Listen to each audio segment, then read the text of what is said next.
of restoration needed to address that loss is determined, and the primary benefit of the NDAR program is to achieve restoration of those injured resources at no cost to the taxpayer. We know that the Oil Pollution Act and the Comprehensive Environmental Response, Compensation, and Liability Act, or CERCLA, and the Department of the Interior's NDAR regulation give us the authority to receive funding for the restoration. But it's really the decades of determined work of everyone here today that made the restoration possible. And so we owe a debt of gratitude to the teams who identified and accomplished those restoration projects. And so I have applause emojis here in my notes, and I really just feel so deeply grateful to the folks who accomplished that restoration. As the panel discussions later this morning are going to highlight, the Trustee Council for the B-120 oil spill has been highly cooperative in their work together over these past 2 decades. Our agencies working together to restore these injured natural resources means that we're able to efficiently expend these restoration funds. And I know I speak for myself and my agency when I offer that sincere thank you and congratulations to everyone who has participated in those trustee councils and the implementation of restoration projects. Speaking of restoration projects, although I'm from Fish and Wildlife Service, and I've heard that you've made it officially when someone says, "Hey, fish," to you in passing, I want to talk about birds and talk about loons in particular.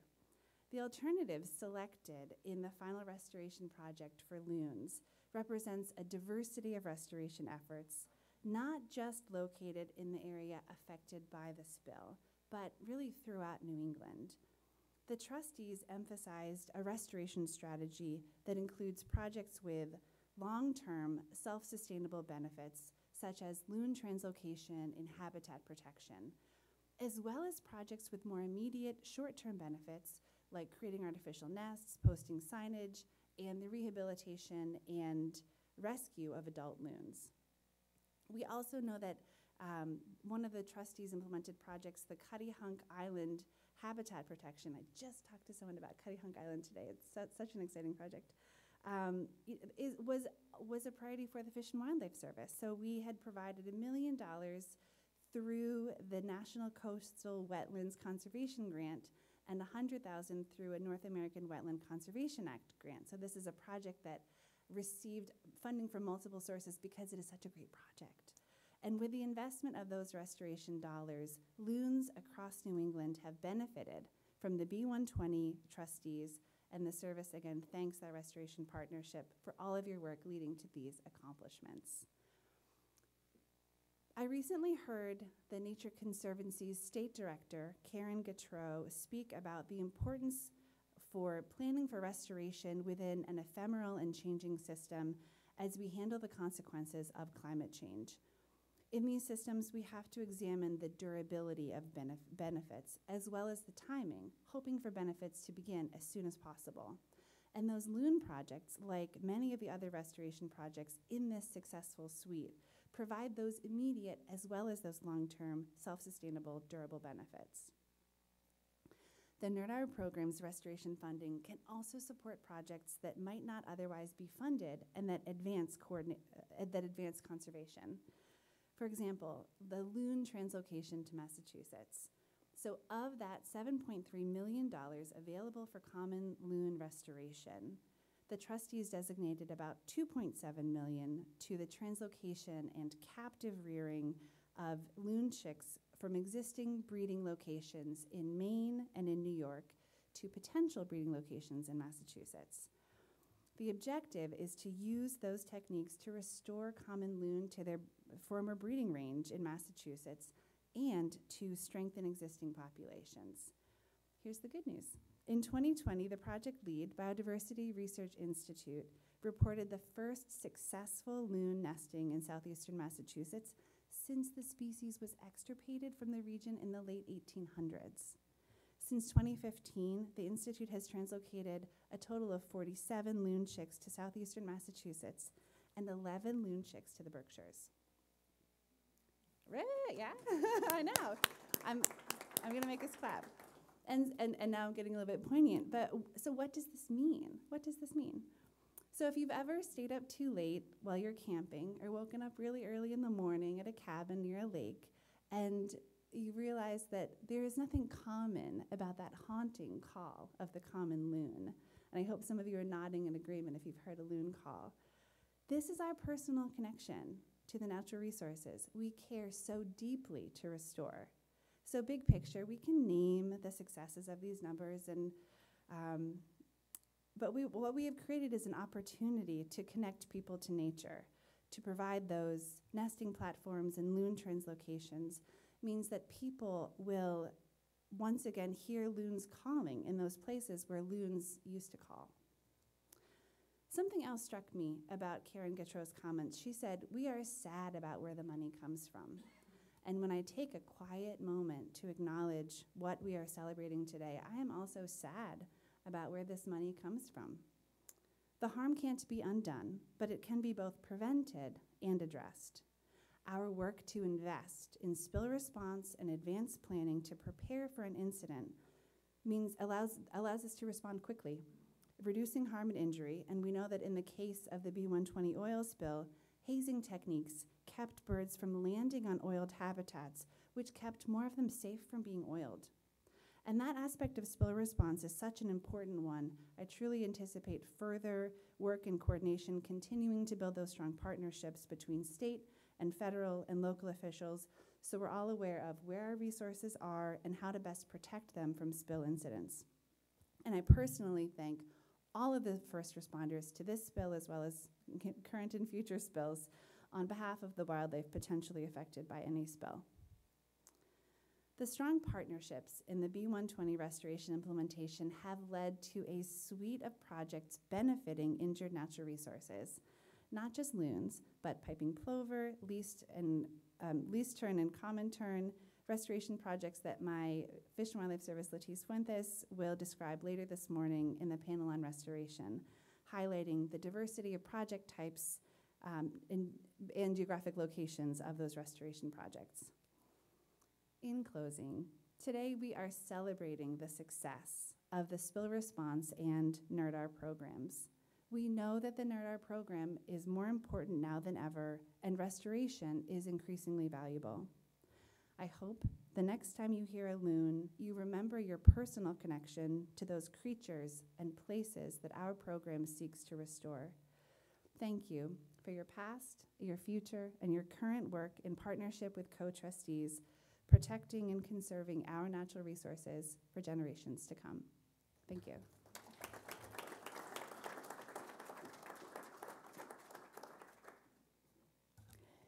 Thank you so much, Margaret. I never had the full understanding and really respect for the work that the NRD program trustees and state federal officials do until I basically was asked to serve as the actual trustee representative for this B-120 event, which now is being, Gerard Martin serves as the NRD trustee.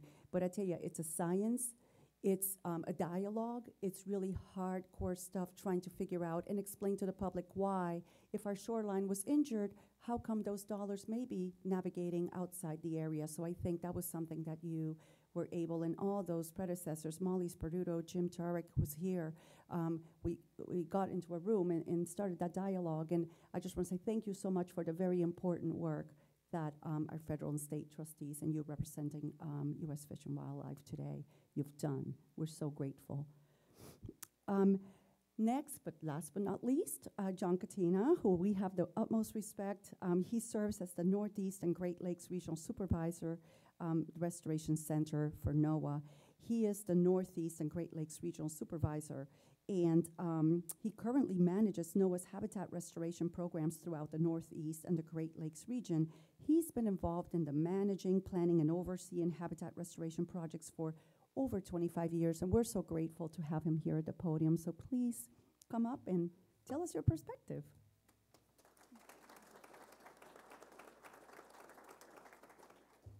Good morning, and thank you, Michelle, for that introduction. And good morning, everyone, and I appreciate the opportunity to make a few brief remarks this morning. First thing I'd like to do is just congratulate the B-120 oil spill trustees for the tremendous work that's been going on over the past 20 years. Tremendous challenges, tremendous accomplishments, and it's really I'm happy to be here. And NOAA is certainly very excited and proud to be part of that trustee council along with our partners in the Fish and Wildlife Service and MassDEP. I also want to thank the partners that have really helped us get the restoration work done. The coalition certainly is one of the primary partners, and Mark, your organization, a tremendous leader in the region here, and we couldn't have done this work without you. And Brendan Arnett is here as well, that has led a lot of the work that's happened. Now, the B-120 oil spill case is really just one of many, many dozens of cases that our agency has been working on over the last several decades. NOAA's Damage Assessment, Remediation, and Restoration Program is a national leader in conducting natural resource damage assessments and implementing restoration to compensate for a wide variety of injuries caused by oil spills and hazardous waste releases.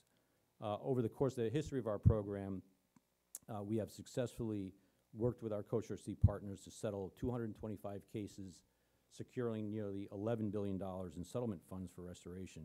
Now, these range from the massive Deepwater Horizon oil spill, which spread throughout the Gulf of Mexico and resulted in nearly $9 billion in settlement funds, to more modest-sized spills like the B-120, which nonetheless though they're more modest in size, can certainly cause extensive damage and injuries to natural resources, and importantly to the public who rely on those resources for their livelihood and for recreation. Now, focusing more here in the northeastern United States where I work, we've worked to settle 96 cases, securing $500+ million in settlement funds for restoration. We've used those funds for several hundred projects over those years, including wetland restoration, fish passage and dam removals, shellfish restoration, public access improvements, and significant amounts of land acquisition for habitat protection and public use. Now, aside from those cases that have already settled, our work is continuing. Thankfully, oil spills are far less frequent than they used to be. When I first got started in this business back in the early 90s, I was involved in carrying out restoration activities associated with oil spills in the Arthur Kill in the New York City area, the World Prodigy oil spill in Narragansett Bay, the North Cape oil spill off the coast of Rhode Island, this spill, of course, and the Julienne up in Portland. So many spills happened in the 90s and early 2000s, and we thankfully have not been seeing that. However, here in the northeastern United States, because of our industrial past, there are dozens and dozens of legacy contamination sites, many of them Superfund sites that are adjacent to our rivers, estuaries, and coastal areas, causing injuries to natural resources on an ongoing basis. So we've got 18 active NRD cases going on throughout the northeastern U.S., assessing injuries, developing restoration plans, and working to achieve settlements to restore natural resources. Now, just a few comments about the importance of the Natural Resource Damage Assessment and Restoration Authority that we have, collectively that we have with the Fish and Wildlife Service, with the states, to achieve meaningful conservation. The bedrock principle of CERCLA and the Oil Pollution Act is that the polluter pays.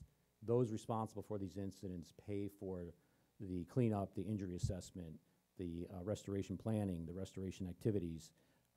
Those responsible pay for the work. We don't always get everything we want in the settlement conversations, but that is really a key component of NRD. The NRD funds, as has been Margaret described and Mark described in terms of the amount of restoration accomplished, is we can accomplish really tremendous restoration. We can turn a tragedy into a real benefit. The 2,200 acres, I was glad you mentioned that. I didn't have that figure off the top of my head. So that is, I mean, that's a great example of the kind of thing that we can do with settlement funds. In addition, we can leverage other sources. Margaret gave some examples of other grants that we can use the NRD funds to do a heck of a lot more than the settlement funds would allow. Grant funds from NOAA, from Fish and Wildlife, from state agencies can be coupled with the settlement funds. And lastly, it's important, especially now, to be talking about addressing Concerns in disadvantaged communities. Unfortunately, many, if not most, of the hazardous waste sites in this country are located in EJ communities, disadvantaged communities, and we can use the settlement funds to help address the needs of those communities in many cases. And then just a few challenges. NRD has lots of challenges. Time frame. Unfortunately, we can have a very protracted time frame to get to actual restoration. Here we are 20 years later from the oil spill, and we're still going, we're still cranking, we're still getting work done, but it does take some time to get to where we need to get to. Every decision that we make in the NRD process is a consensus decision. We have the Fish and Wildlife Service, the NOAA, the states, sometimes we have tribes, other agencies involved. We have to work with the public. Every single decision we make about what injuries to assess, how to negotiate with a responsible party, when we eventually get the settlement, how do we spend the money, what projects do we do? All those decisions have to be made across the agencies, and it's a consensus process which can be messy. I mean, it's just the way it is. But the fact of the matter is we all bring different strengths to that process, and so it helps ultimately. Third is scaling. How much restoration do we need to do to compensate for the injuries? We know that 98,000 gallons of oil spilled in this case. We went out, we assessed the injuries, then, okay, well, what does that mean? What do we got to do from a restoration perspective? Figuring that out is a pretty complicated process.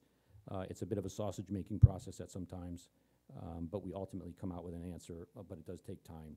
And then lastly, the implementing the restoration itself. That comes with a host of landowner, regulatory, technical, and social issues associated with implementing the restoration projects. These are not unique to restoration associated with NRD, but they do represent challenges to the trustees and ultimately compensating the public for those injuries to natural resources.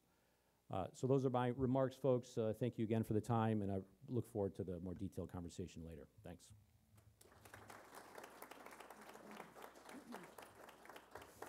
As you can tell, John is the man to get those settlements done. And we are so ever grateful also, John, for all of the incredible work that you also have done on the Superfund, the New Bedford Superfund and the Riverwalk, and all of the benefits that are coming out of that. So we've got trusted hands working and assisting our state. So where are we now? 98,000 gallons of heavy number 6 fuel oil spilled into the tricky Buzzards Bay waters. 100 miles of affected shoreline, 450 dead birds, and more than $37 million in cleanup.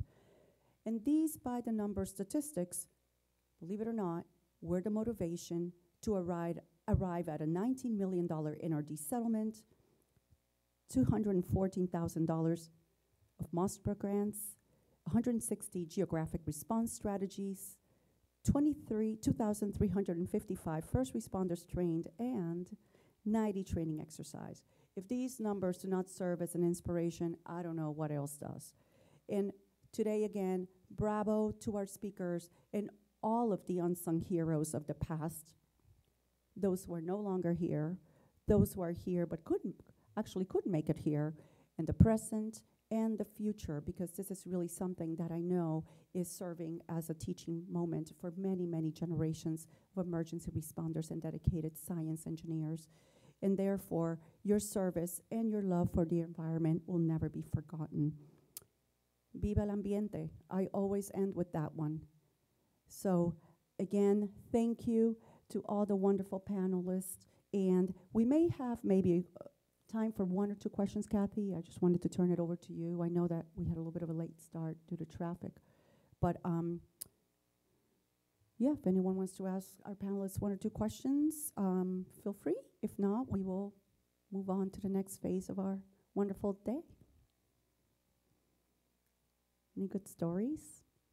Captain Landry and her Diet Cokes.